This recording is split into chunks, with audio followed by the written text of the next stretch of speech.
Toujours au salon DSEI de Londres et nous poursuivons notre tour des matériels principaux de la British Army.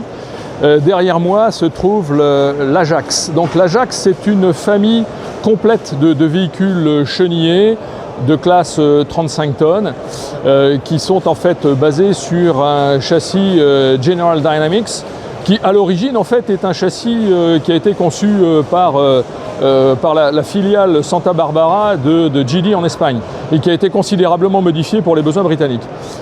Alors dans cette famille on trouve un engin de reconnaissance tel que celui qui se trouve devant vous avec une tourelle de 40 mm.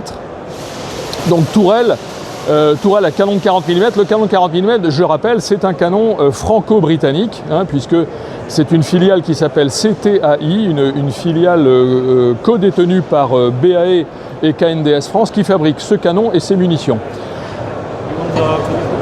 La famille Ajax comprend plusieurs membres. Il y a l'engin de reconnaissance, il y a un engin un engin de transport spécial de groupe d'infanterie, un engin qui transporte des systèmes d'armes, un engin de dépannage, un engin d'ouverture d'itinéraire et un poste de commandement. Donc une famille extrêmement complète. Aujourd'hui, la British Army prévoit d'acheter plusieurs centaines d'exemplaires de cette plateforme.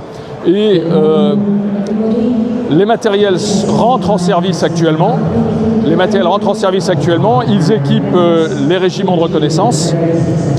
Et on pense qu'à terme, la British Army pourrait être intéressée par un dérivé d'infanterie mécanisée de cet Ajax, puisqu'à l'origine, c'est un engin d'infanterie qui a été transformé en engin de reconnaissance. Donc il n'y a pas de raison que le mouvement inverse ne puisse pas se faire.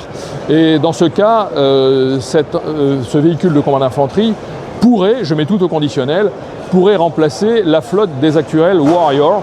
Donc le Warrior qui est le véhicule de combat d'infanterie chenillé de la British Army depuis maintenant près de 40 ans.